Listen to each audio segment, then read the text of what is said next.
Right, now it's time for our panel discussion, which is coming up. We have some great minds who are going to be invited on stage to discuss the topic, the business of public service. It's a discussion between leaders of business and civil servants, the best of both worlds coming together. I'm going to call out names, and I would request the names that I'm going to call out to move to the stage. Starting with Mr. Vinayak Chatterjee, one of India's topmost corporate leaders and chairman of CII's National Council on Infrastructure, is a part of this panel. Round of applause for him, please. Mr. Aditya Ghosh, board member of several top companies, entrepreneur, restaurateur, investor, mentor, philanthropist. We all know him as the Indigo man, and he's now creating magic with Akasa. Round of applause, please.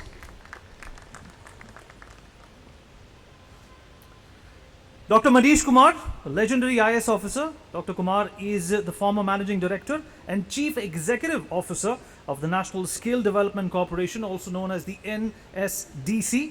Of course, he's a former and distinguished IS officer himself. Sir, welcome on stage. Round of applause, please. Dr. N.S. Kalsi, he's the chairman of the National Council for Vocational Education and Training. He too is a distinguished former civil servant. Please welcome him on stage. Round of applause. Mr. Rahul Srivastav, he has shown with the exemplary work, communication strategist, that it is possible to govern better. He's the additional SP, social media for UP Police, a big and a very responsible portfolio there. A big round of applause for him. Dr. Kiran Bedi, we all know her, a name that needs no introduction when it comes to governance. Dr. Bedi is India's first policewoman, administrator, social engineer, and reformer. Welcome on stage, ma'am, and a big round of applause, please. All right, moderating this discussion is Mr. Bhupendra Chaube, stellar journalist and someone who continues to give us exceptional stories and how they impact our country. He's the editor-in-chief of India Ahead News. Big round of applause, please. On to the panel. Good evening and warm welcome, and it's really warm, I can see. It's pleasant. It's pleasant. It's warm in the company of such warm and lovely people. Let me first just at the very outset compliment the organizers and Deepshika in particular, who's been a great friend of mine and someone whom I've admired a lot in terms of what she's managed to achieve. And what a great pleasure it is to be surrounded with such fine minds, cutting across different strands of public service, of policy making, of business in whatever way that one could think in terms of looking at us. And it's interesting that all of us have come together at a time when I think none of us would have missed, Kiranji, the fact that it's been the first time in the last 2 years that people managed to come out and celebrate Holi. So firstly, huge round of applause for everybody who managed to celebrate Holi coming out after the rumble and tumble of the COVID years. So while I keep my fingers crossed that the worst is behind us and I wish everybody well, but we don't know. So I straight away want to take the bull by its horns, and I want to first begin with Aditya Ghosh in terms of how do we look, at business in these times, given the fact that most certainly the way we used to look at life, the way we used to look at business, the way I would say look at policy making pre and post COVID has undergone a dramatic seismic change. So Aditya, from you I'd like to know, to get the context right, what do you think is the fundamental shift which you see happens now when it comes to client service, when it comes to viewers' expectation, a customer's expectation, in a post-COVID kind of an environment? Thank you, Bhupen. And this is something, Bhupen, and you and I have spoken about in the past privately. I guess the big shift that has happened is that purpose has come at the center of any boardroom discussion, and bringing purpose and profit together has become the new sort of focus for many large businesses as they take organizations to become institutions. The second thing is that the impact that any business that has on the larger community that it serves and that it kind of takes advantage of is something which is front and center in any discussion in any organization today. And the third is that what seemed to be tail end risks that would never happen, and it was like it would be left to the last risk committee discussion in a board meeting, has become again something which is, item number 1 or item number 2 in any agenda. What that has led to is people have had to now completely reorient themselves in rethinking priorities, in rethinking the kind of skills of people and colleagues who are going to come and join the organization. And third, the true day-to-day partnership between policymakers and those in public service and those who are running private enterprises of various kinds, whether it is MSMEs, SMEs, or large organizations. This thing has come together in the last 2 years. And dare I say that, in my role, I've been reasonably exposed to businesses from around the world. India and Indian business and Indian government has worked hand in hand and to the advantage of the people much, much better and much more deeply than in most parts of the world. How would you say that? Help me understand this, because while you were speaking, I was wondering, public service and business. Yes. Is public service business? Is the philosophy of business public service? Isn't that also a fundamental question here? So I'll tell you, Bhupen, what I've seen the big difference at. When I talk to my corporate friends or even policymakers in large developed countries like the United States or the UK or anything, if I can say it very simplistically, it has been a give and take. You give me this bailout, you give me this handout, and I will do this in return. On the other hand, in India, it was not a bailout given to industry. It was industry coming in and saying, can I help? And I would say for the first time at this scale, the government saying, you know what, we can't do this everything ourselves. There is no shame and there is no hesitation in both of us joining hands to make an impact on the ground. Right? Now, all is not like everything is not positive also, Sure. right? Let me put a controversial statement out there. Something that I see every day and which I hope will change over a period of time is, when people from my sector, when the private enterprise looks at the government, 9 out of 10, 8 out of 10, 7 out of 10 will look at it with some amount of disdain, which is the reality. The last 2 years have changed that. Similarly, many times policymakers may look at us with some amount of suspicion. But that's where I think the last 2 years there has been a fundamental paradigm shift where everybody is looking at profit and purpose coming together. So whether it's that disdain or lack of understanding or suspicion is gradually coming down. Let me bring in Dr. Manish Kumar as well. And before I give the mic to him, I just want all of you to know that I love having an interactive conversation. So I'd love to hear from you. Any one of you who'd like to make a point, welcome to Amitabh Kant also, who's just walked in. Anyone who may have a point to make, feel free. In course of the discussion, you can raise your hand and we'll try and take as many questions as we possibly can. Dr. Kumar, let me put this question to you. I've often wondered, more I speak to policymakers, more I speak to active politicians, bureaucrats, I see something fundamental changing in these last 2 years. I'd love it if the real purpose of this evening could be, what is that perceptible change, as policymakers that we're sensing over these last 2 years as we make some sense of life with this COVID pandemic? Yeah, thank you. That's an interesting question. I think some of the fundamental shift that's happened was already on the way. In some ways, 1990 or that decade was the time when it started, the digital transformation of the world or the civilization itself.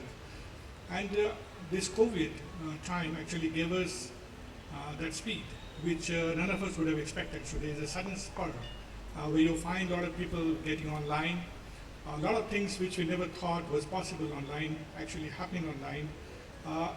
In the Indian context, with the youth bulge also being at the same time, when you have a sudden acceleration of the digital transformation, I think the expectation of youth also has multiplied in a way. And the interesting thing is that if you look at it from a public policy perspective, we look at India, look at the labor market.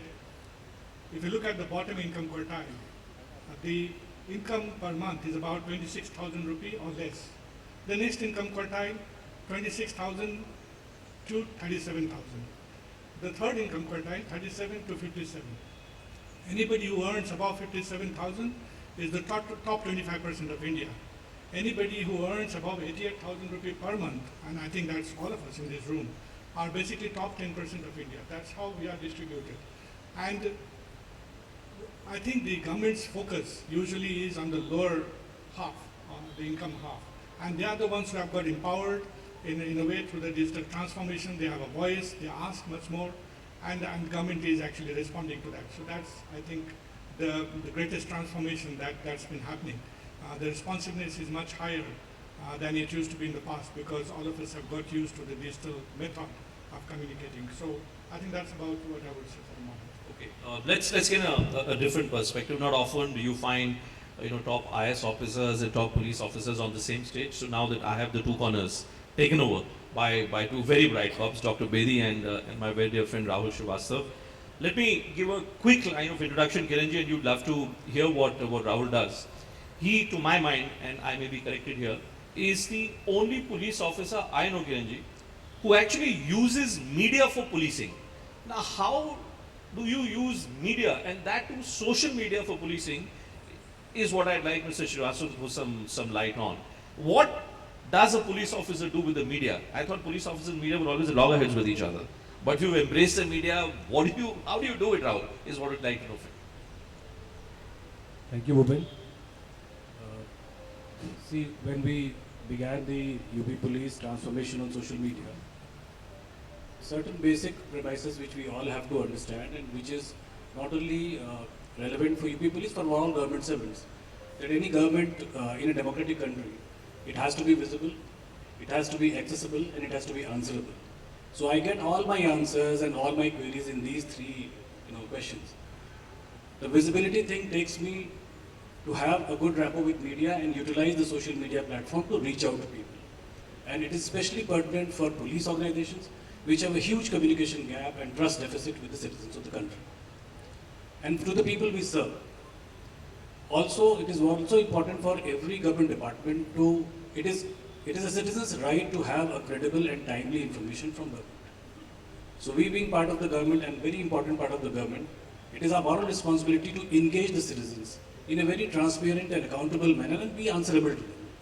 It was unthinkable for a police organization to be questioned on social media for our acts. So social media has led to a dramatic paradigm shift in the way we were conducting our things in UP Police. May I also say that it was also unthinkable to imagine a scenario where IS officers and IPS officers will start speaking out on social media, and now I see that happening with a great alarm. Yeah, I mean, it's a global phenomenon, and several states have embraced it. Sooner or later, the ones who left behind. I mean, I'm glad to tell you that being a police organization, we have been the master trainers for other departments in UP government. We brought the UP Transport Department on social media. We brought the UP Electricity Department on social media, and all of them have come and trained here, and we've trained several police organizations. So as a user, for us, me sitting at these, using the social media for the past 6-7 years from UP Police point of view, we have not done any empirical study of that sort, but I can definitely say, we get almost 5,000 to 10,000 tweets every day. 5 to 10,000 tweets every day. So these are voices of people. These are voices of people, some appreciators, some criticizers, and majority of them have grievances who had nowhere to go. In a state police system, if you do not have systems which are anonymous, you walk to the police station, there is the writ of the sovereignty of the Thanedar. How to dilute it, that was the question in front of me. That despite all these things, the talk of reforms, police reforms, the way the monopoly of police station is held by the Thanedar, that we have not been able to weaken. It is the social media which diluted his authority. Anybody sitting in any corner of the world tweeted that I have applied for a passport, it's been 20 days and I've not got an answer. We come up with an apology. So can you imagine a scenario where a police organization, and that too like UP police, saying sorry, we're sorry for the delay. And then the next tweet from that particular district which has been holding on to the passport for various reasons, there'll be a reply, sir, आपका passport निर्गत कर दिया गया है, आप इसको यहाँ से download कर सकते हैं. Kiranji, how very interesting. Because I remember, growing up in the national capital when you were in charge of traffic and you made a name for yourself by being known as Crane Vedi. The accountability system in your scenario was that if your car has been towed away by Kiran Bedi's police, then that means police is working. So there was a certain accountability and may I say a certain degree of responsibility which people felt. Would you say today, with your experience now as a former Lieutenant Governor as well of Puducherry, when Rahul speaks about social media, new technology, do you think today the notion of accountability today, is it vastly digital in nature? Is there a link between the two you see now? That's where you will limit yourself on your own, if you limit it to only digital. Whereas accountability means, as very rightly said by Rahul, it's visibility. It's being out of comfort zone, walking the streets, listening to people, and not only social media. Open up your email channels. Ask them to control rooms. All channels should be open to people to say, because everybody will not tweet. You're limiting to 5%. Everybody, common man is not on social media. He may be on a Facebook. He may be not on Instagram. So therefore, open all channels. That's exactly what we did in Pondicherry. Opened all channels for the people, whoever. They may not have a phone, which may be not smart. How will they? The text message. So once the people get the message that government is open to all sources of information, and not only that, why digital? Open your office.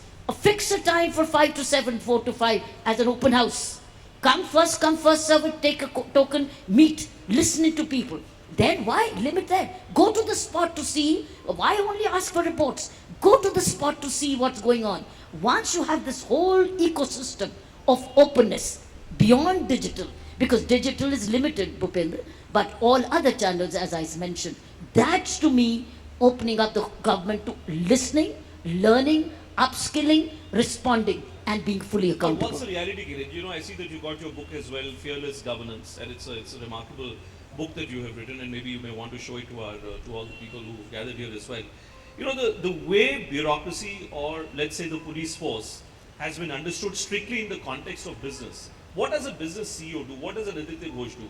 He engages with his people, he engages with his clients. You tell me, how does this process of engagement, and I sometimes ask this question to myself as well, an IS officer or an IPS officer, senior police officer, you expect the people to come to you. How do you go to the people is my question to you. Isn't that where the digital part comes into play? Exactly what I said, Bhupinder. Don't wait for people to come, but open up the system for people to be assured of a hearing. Like for instance, an open house. For instance, if I would be would be personal in this, Lieutenant Governor's office as Pondicherry, 4 to 7 was an open house. Raj Nivas was an open house. From 4 to 7, all people had to do is take a token, come first, serve it, and see me directly with my personal secretary. I did not know Tamil. I had a private secretary. I could have said I have a problem of language. I had none, because I had somebody standing by, listening to people, computerizing their entry. And they have the right to meet Lieutenant Governor 4 to 7. Look at the impact it had in all departments. They had to all open, otherwise everything will come here. Now, instead of everything coming here, it got distributed and everybody started to respond. So openness is very visible, but don't ask for paper reports after that. We had so many things to be done. If somebody needed immediately, we called up the officer saying, what have you to say? If somebody said, this is a serious problem festering, we went to the spot over the weekend. So going to the spot. So don't wait for people to come, but people's coming to you should lead to solutions, not pay another more reports. That's the main thing. Dr. Kalsi, we often hear a lot about businesses changing, and Aditya was talking about it, right? That there are certain changes which have been brought about in business practices, the way business leaders go about their business. Explain to me, what are the changes which have been brought about, say, by the civil services over these last couple of years? See, one of the biggest problems which I see is the trust deficit between the people and the government. There is a service deficit, and also there is a citizen engagement deficit. So one of the biggest change which is required to be brought in was how to get over this trust deficit. And this is where the government has really worked on people, process and technology. And technology has been one of the biggest problem solver as far as trust deficit is concerned. Now, today if somebody wants any particular service, his identity can be verified by his Aadhaar, his mobile, his Jan Dhan account. And if you are able to do that, you are able to provide many services which otherwise required months of verification, and that too without any help. So, if you really want to engage with the business, you must understand how businesses work, how they take decisions, and what are the pain points. Unless you are really able to address those pain points, unless you are able to make your policies in such a manner and deliver those policies in such a manner that you are able to address those pain points, the business is never going to, they are not going to come to you. Let me put it this way, do you see the great Indian bureaucracy having evolved, let's say over the last 3 to 4 years? There was a certain notion of an IS officer, say 10 years back, 15 years back. I want to understand from you, has that notion in the context of accountability, because what we're trying to fix here are there greater pressure points, is there greater accountability to which a bureaucrat today is being subjected? Absolutely. Now, if you talk about the accountability of the civil servant, accountability to whom? Not only the business person, but also to the Constitution of India, also to the political masters, also to the rules and regulations, acts, codes, also to all other watchdogs. And yes, the civil servant has to be accountable, and they are more accountable today. You would say that they're more accountable. Where do you stand on that one? Like, when you, in terms of your, let's say your exchange, with people across the political side, across the bureaucratic side, on this notion of accountability, maybe bringing in greater transparency and leading into, to greater business. Would you subscribe to that view that there is greater accountability, greater transparency, and therefore better business today? So it's a broad and difficult question, but let me just set aside 3 scenarios for you and then leave you, my co-panelists and the audience with what I would suppose is a very controversial suggestion. I think if you see the IAS officers at the district level, and I have in my career seen a lot of them because I've been in the infrastructure area, so from managing projects on roads or state highways or Gram Sadak Yojana or Nal Se Jal or whatever, we have had to interact with district magistrates, collectors, etc., even at the block and panchayat levels right down. So one has seen that side of the bureaucracy as much as one gets to see the bureaucracy in Delhi. The one point is that this system of the IAS officer at the district level is under extreme stress. All of you are speaking about the sheer level of accountability, visibility, answerability, governance, law and order, implementing a plethora of development programs, I think has reached the normal capacity of a leader of that stature in a district. That's my first point, and we need to recognize that. The second change that has happened is the sheer volume of infrastructure projects that are now happening in the country. When people read that Biden has passed a bill for $1 trillion of infra investments in USA, the number looks huge. Very few people relate to the fact that India is 40% higher. We are 1.4 trillion, 111 lakh crores of national infrastructure pipeline. The sheer scale of work that is happening on delivering utilities across the length and breadth of the country, electricity, water, rail connection, road, gas, is of a magnitude many, many times larger than has ever been done in the past. And I see that firsthand. That is scenario number 2, that there's a change in the ground conditions. And the last point is that instead of individual projects earlier, where NTPC could manage one thermal plant and irrigation could manage a canal, with this Gati Shakti business, all of them have got interlinked at the district level, right? Now, when you see these three major changes in our operating environment, you tend to ask yourself the question as to whether it requires a certain change in the formation of the civil service itself.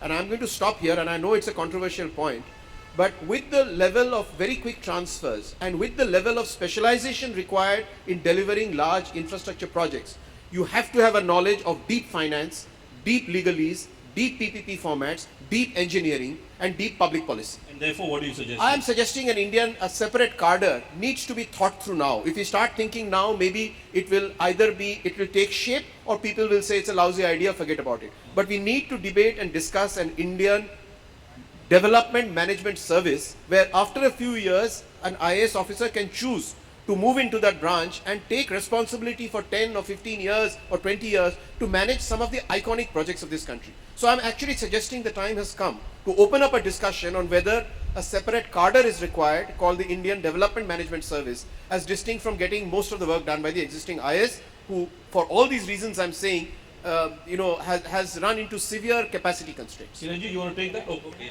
Sure. Then And just I'd like to to hear Chiranjeev. just to add to what Vinayak said, similarly, if there was an opportunity for many more, private sector business leaders, mid-career professionals to go and experience government, to go and experience administration, to go and experience public service, I think, we will benefit a lot, because, the breadth of, let's say, a district magistrate, somebody who's a district commissioner, and the kind of things and kind of issues and that person has to deal with is far above and beyond what a private sector enterprise or a private sector leader is able to expose himself to or herself to. On the other side, in areas like what Vinayak was saying, and I know that there has been some move of people coming in, working as a joint secretary, etc. But in positions of leadership, in let's say a commission, a position of leadership in let's say a regulator, positions of leadership in a constitutional authority, I wonder if there would be some more opportunities for business leaders to come in and play a role. But I think Vinayak's point is completely different, and I want to hear Kiranji, and then maybe I'll get Amitabh Kant also to weigh in on this one. Reimagine the way we look at bureaucracy, and therefore we really reimagine the entire, whether it's police services or bureaucracy as a whole. Look, 2 days ago, the Honorable Prime Minister asked the IAS probationers at the Basuri Academy to get out of comfort zone daily. Why had he to say this still?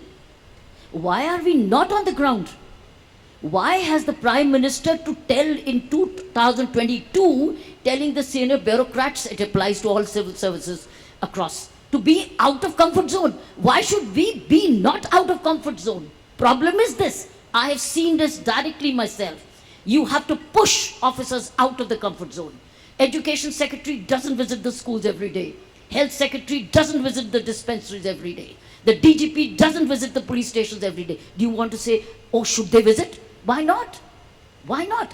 Why should they not see a bridge under construction to see the progress at the PERT chart?